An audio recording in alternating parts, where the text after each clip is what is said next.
Привет, это Пол из CryptoFactor. Слушайте, я хочу немного поговорить с вами о криптовалютных рынках, альткоинах, биткоине и о том, что сейчас происходит, потому что многие сейчас поддаются эмоциям, они боятся, волнуются. Вы проверяете новости, Twitter X, вы смотрите здесь, на YouTube и пытаетесь найти какую-то информацию, чтобы понять, что произойдет. Некоторые люди более предвзяты и ищут оптимистичные новости, некоторые негативные новости, но большинство людей сейчас просто боятся, все просто в замешательстве. И я прекрасно понимаю, поэтому я хочу немного поговорить с вами и рассказать, что происходит. По моему мнению, чтобы вы могли хотя бы успокоиться. Может, это не то, что вы хотите услышать, но это то, что вам нужно услышать. Но по моему опыту, страх — это когда вы не понимаете, что происходит. Как только вы разбираетесь в ситуации, вы можете с ней бороться, подготовиться к ней, принять ее, но не знать — это худшее. Поэтому вот о чем мы поговорим сегодня. И я собираюсь перейти прямо к сути. Конечно, это не финансовый совет. Я не консультант. Вы знаете это, вы умные люди. Вы на канале Crypto.ru. Наша редакция перевела для вас видео, в котором Пол рассказывает простым языком, что происходит с крипторынком сейчас. Не забудьте подписаться, поставить лайк под видео. Но позвольте мне показать вам, что происходит здесь и сейчас. Первое, на что мы смотрим, это биткоин.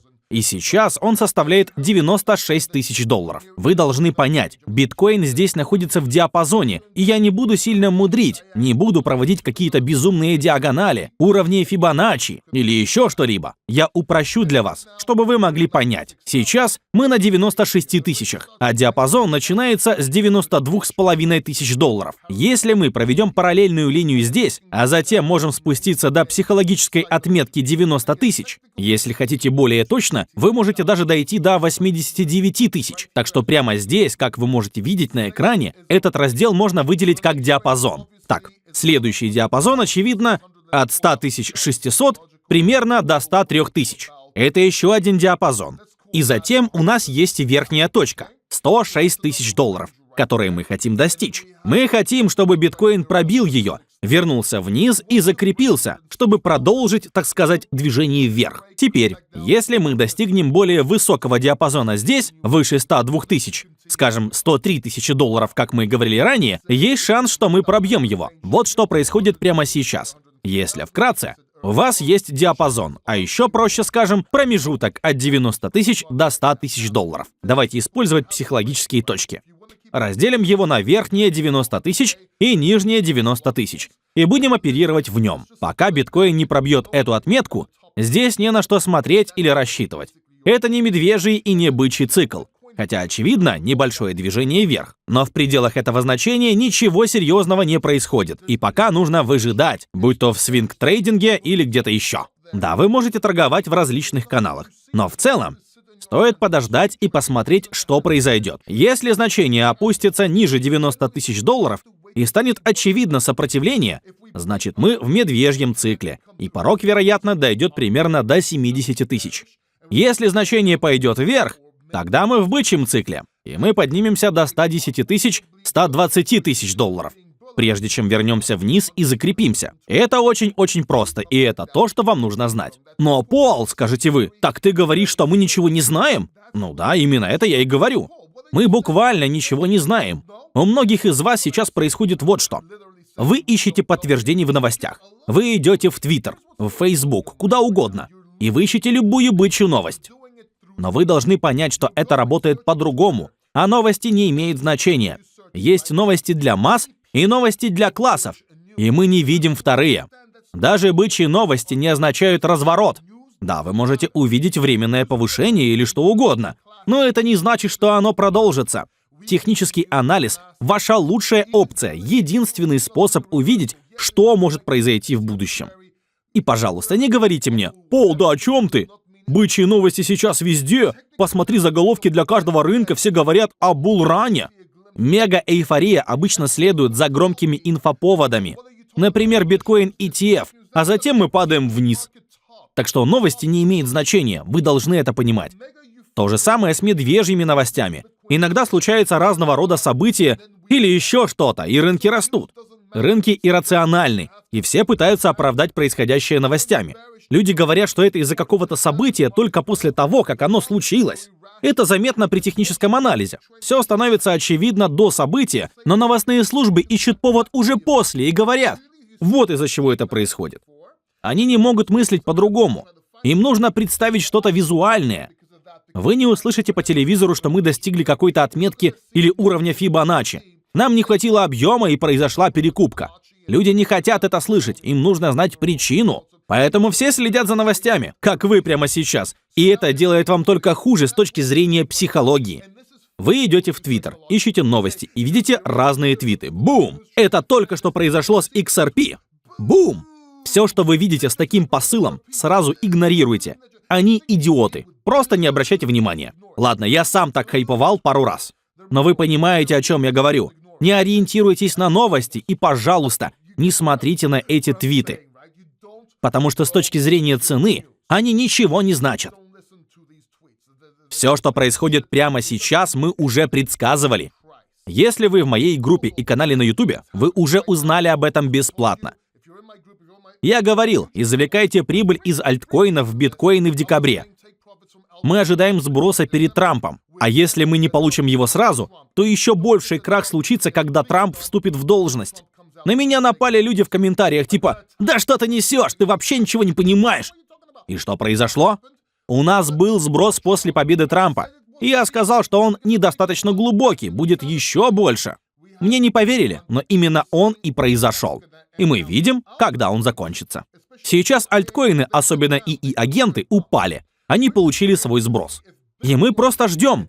Ждет ли биткоин та же судьба? Потому что, возможно, из-за институционального давления и ряда других причин биткоину не придется так сильно падать. Вот на что нужно обратить внимание. Альткоины уже сброшены. Забыли про них. Возможно, они упадут еще больше. Мы увидим. Сейчас все зависит от биткоина. Мы хотим посмотреть, упадет ли он.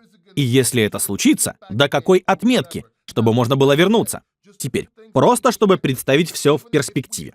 Даже если мы пробьем отметку в 90 тысяч, 80 тысяч или даже 70 тысяч долларов, это на самом деле не сломает структуру.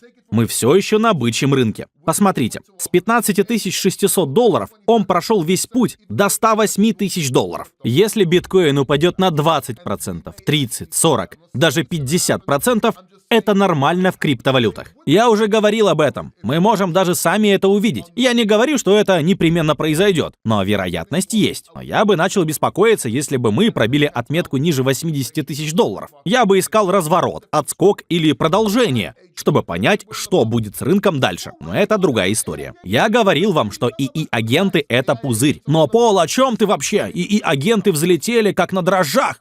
Ребята, ИИ-агенты — это пузырь. Я говорил об этом, даже сделал видео. Я сказал, что блокчейн не готов к ИИ. Это просто хайп, и это нормально. И вы говорите с тем, кто назвал ИИ главным нарративом для этого бычьего рынка еще на предыдущем бычьем рынке. Я сказал, что ИИ будут управлять бычьим рынком прямо сейчас. Все говорили об играх. А я говорил об ИИ в биткоинах и немного об играх. В какой-то момент они и правда взлетели. Почти идеально точно все это было предсказано. Я даже сказал, что биткоин достигнет исторического максимума до халвинга, а люди смеялись надо мной. Назвал минимальную отметку в 15 600 долларов и даже заключил пари с Гарредом Солуэем за несколько месяцев до самого события. Я предсказал двойную вершину до этого с временным падением до 30 тысяч долларов в прошлом. И все это случилось. И да, мы тоже ошибались. Я же не Нострадамус, очевидно. Я продал свой Raydium ради Terra Luna. В конце концов. Да, я продал Raydium на самом пике и купил Terra Luna. Так что да, я тоже совершаю ошибки. Я не неуязвимый, когда дело доходит до прогнозирования будущего движения на рынке. Но у меня есть довольно хорошее представление о нем. Я на этом рынке с 2017 года. Писал книги о нем. Так что кое-что понимаю о его специфике. Так вот, я отвлекся. У нас будет сезон альткоинов. Да, он, вероятно, пройдет немного по-другому. А даже если нет, есть смысл ориентироваться на нарративы, которые, скорее всего, будут запускать и вести его. О чем речь? Очень просто. ИИ. Да, снова ИИ с агентами ИИ. Это один нарратив. Далее. Криптовалюты американского производства. Да, они также будут во главе угла. Что еще? Мем-монеты, у нас будут небольшие циклы с ними. Здесь вам стоит посмотреть на тренд, складывающийся между этими тремя направлениями. То есть у вас есть монета ИИ, которая произведена в Америке, как, допустим, рендер. Токен основан в США, также с ИИ. К тому же он углублен. Вот вам один из вариантов. Вы должны также понять еще кое-что. Я сказал, что RWA должен пойти на снижение до конца бычьего рынка. А это, кстати, последний год бычьего рынка, если мы будем следовать 4-летнему циклу. Это последний год бычьего рынка. Будь то продолжение или сокращение, не имеет значения. Таков мой анализ. RWA должна начать снижаться. На фоне хайпа блокчейн не готов к этому. Мы не готовы к падению, просто не готовы. Но это все дойдет на хайпе до самого финала. Я прогнозирую, что мы пойдем вверх, а перед этим, может быть, немного снизимся, пока непонятно, насколько сильно. Но к лету ожидается сброс, как обычно. Не то чтобы это что-то сверхгениальное или невероятное. Я бы даже сказал, стоит продать к концу апреля и зафиксировать прибыль в мае, а затем дождаться сброса и посмотреть, продолжится ли он. Будет ли расширенный рынок, который многие люди называют суперциклом. Если все нормально, он должен превзойти всемирные максимумы и продолжать расти. И в итоге закрепиться. Если он поднимется до всех максимумов и отскочит вниз, то у нас, вероятно, будет обычный 4-летний цикл. Вот что мы рассматриваем. Это просто. Да, я не показываю графики, не записываю ничего. Может быть, вы немного запутались. Все нормально. Я расскажу об этом на своем стриме. Приходите на мою прямую трансляцию каждое воскресенье в 7 часов вечера. Я выхожу в прямой эфир и отвечаю на все вопросы в чате. Мы можем обсудить что угодно, я все объясню. На следующей неделе я также сделаю несколько видео покороче. Кстати, люди жалуются на слишком короткие видео, когда я их делаю, типа «О боже, ты даже не сказал об этом, о том». Ладно, я делаю длинные видео. «Ой, твои видео такие длинные, я не могу смотреть целых 1,5 часа». Ребята, я в замешательстве, я не знаю, что делать. Вас столько разных на Ютубе, у каждого свои предпочтения, и я пытаюсь найти другой подход, так сказать. Так что позвольте мне подвести итог. Мы в диапазоне, мы ждем, чтобы увидеть, где он переломится. Как только это произойдет, мы получим лучшее представление о том, что происходит. Нас ждет сезон альткоинов какое-то время. Вероятно, все будет идти в гору, что-то будет работать лучше, что-то может измениться к концу бычьего рынка, и назвал сферы, на которые стоит ориентироваться. Помимо этого, что вы должны делать прямо сейчас? Пока стоит сидеть сложа руки. Если вы не зафиксировали прибыль в биткоинах, когда я вам сказал, ничего страшного. Если вы послушали меня, то здорово. Но если нет, то ничего. Сейчас вы ничего не сможете сделать. Поэтому стоит просто подождать. Если у вас нет большого кредита, который можно использовать без риска, и вы хотите выйти из рынка даже с убытком, то действуйте. Но не делайте ничего сейчас, это стратегия. Вы не всегда обязаны действовать. Люди считают, что им нужно все контролировать.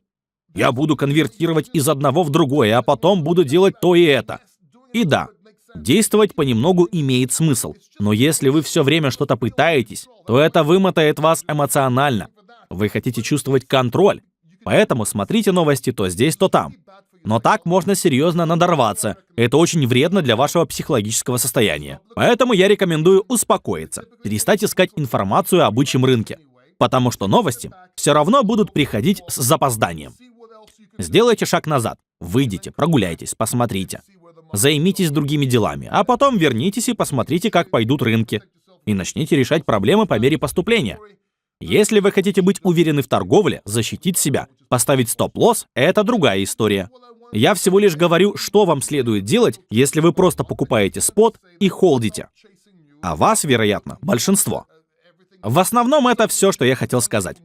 Я не хотел делать видео, в котором говорил бы обо всем сразу. Просто хотел сказать, что хватит гоняться за новостями. Хватит ждать, что все внезапно изменится за один день от одной новости. ETF в Англии, резервы биткоин. Просто следите за графиками. Падение, взятие максимума, закрепление, появление трендов. Учитесь анализу рынков, как все работает. Потому что это лучший совет. Спонсор этого видео — Fimex. В основном потому, что я забыл снять баннер после прямой трансляции. Вы можете легко присоединиться к Fimex. Там быстрая процедура KYC. Вы можете использовать VPN из Штатов, а также Palau ID. Помимо этого, у них есть Mimex. То есть можно купить мем-монеты до того, как они попадут на биржу. даже до листинга на самой Fimex. Так что здесь можно сразу ознакомиться с мем-токенами. Сборы отличные, все работает отлично, очень быстро. Проверьте ссылку в описании ниже. Увидимся. О, и посмотрите видео прямо здесь. Я даже не знаю, что это будет, просто отдам Ютубу порекомендовать вам видео. Берегите себя, увидимся в следующем видео. Переведено и озвучено редакцией сайта Crypto.ru.